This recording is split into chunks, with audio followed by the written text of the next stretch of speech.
When we first bought our Victorian townhouse in Baltimore, it was trashed. A fraternity had lived there for 10 years and they had wrecked the place. But the good thing was we had all the original floor plan and a lot of cool details like this Butler's pantry. The bad thing was the Butler's pantry was trashed too. The ceiling was falling in. So we replaced the ceiling, and then we found a vintage light that worked great in that space, but the rest of the pantry was still trashed. You see on the right side, the fraternity had cut the counter to make room for their fridge.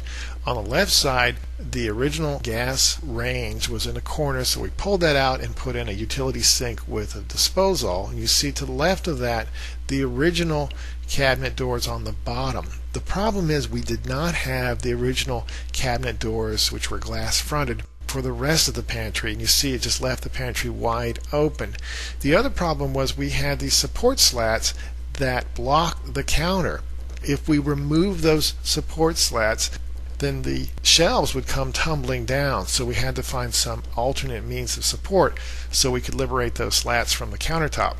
We found these great vintage style brackets that we screwed into the studs behind the walls. So we solved that problem. You see we've removed the slats. These red lines show you where they were, and this other set of red lines shows you how we would have to modify them. And let me show you a picture here of the slats as modified and installed. You see how we cut them down. Now our neighbor gave us these glass fronted doors. It was a tremendous gift because we'd been looking for years and could not find these things. But because they weren't made specifically for our pantry, we had to do some modifications. Not only move the slats around, but actually cut new slats. Now, this is a reminder that on an installation like this, the first thing you want to do is install your electrical lines. And here I'm putting in lines for lights and new sockets. The next thing we did was stabilize the countertops by leveling them out and reinforcing them. Then we put backing board, that's 1/4-inch cement board, on the exposed walls because Jill and I decided that we would tile the work area in the pantry to give it a vintage circa 1920s look. And here's Jill tiling, and this is what the wall looks like without the support slats, obviously without the countertop. The countertops we cut from 3/4-inch plywood, and we had them wrapped with sheet metal at a sheet metal shop that could roll out sheet metal for the full 11 feet of counter space so that we would have a seamless working surface. Again, stainless steel because we figured that's circa 1920s to complete the look. While those were being wrapped, we were doing the other work like stripping these doors that had been painted like 50 years before, and also stripping the hardware. And the best way to do that is to dip them, just let them steep overnight in a crock pot and the paint comes right off. As we had a lot of cabinets, we had a lot of hardware. Most of it we bought from online auctions and the rest from antique architectural warehouses. Here's a close-up of the Eastlake style latch that we decided would fit best with our cabinets. Here's the finished product.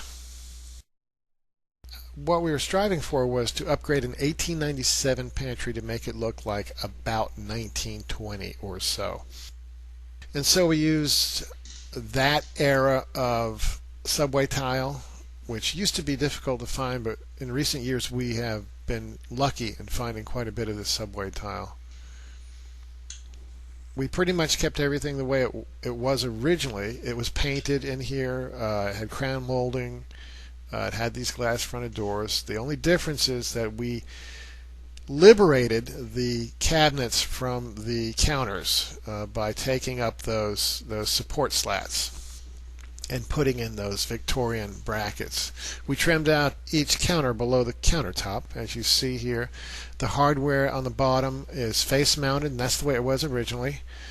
The original sink was installed in about 1920, we figure, and so it's still there, and we tiled around whatever we could. It's the best we could do with that.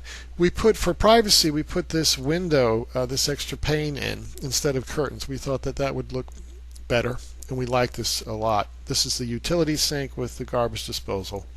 We used Victorian steeple-style hinges for the doors. And hanging doors is really hard, and I hardly want to talk about it. It's so hard, but we did get them in, and they do fit and work and all of that. We put lights under the counters. You can see them there. This is where we installed our dishwasher, and you can see what a great job the Cleveland Range sheet metal shop did with this corner. Really hard to do. One more thing, just want to show you a close-up of hardware. Don't worry about the color of the screws you're using. We used just regular steel screws, and they were silver, and we just painted them black to match the hardware. So don't be afraid to try that. So there you have it, an 1897 Butler's Pantry upgraded to about 1920 with stainless steel countertops. I'm Ron. Jill is my partner. We are houselove.org. Thank you for joining us. Don't forget, if you have questions about your rehab project or questions about things that we have done, send us an email and we will answer you on our website. Thanks a lot, and good luck with your project.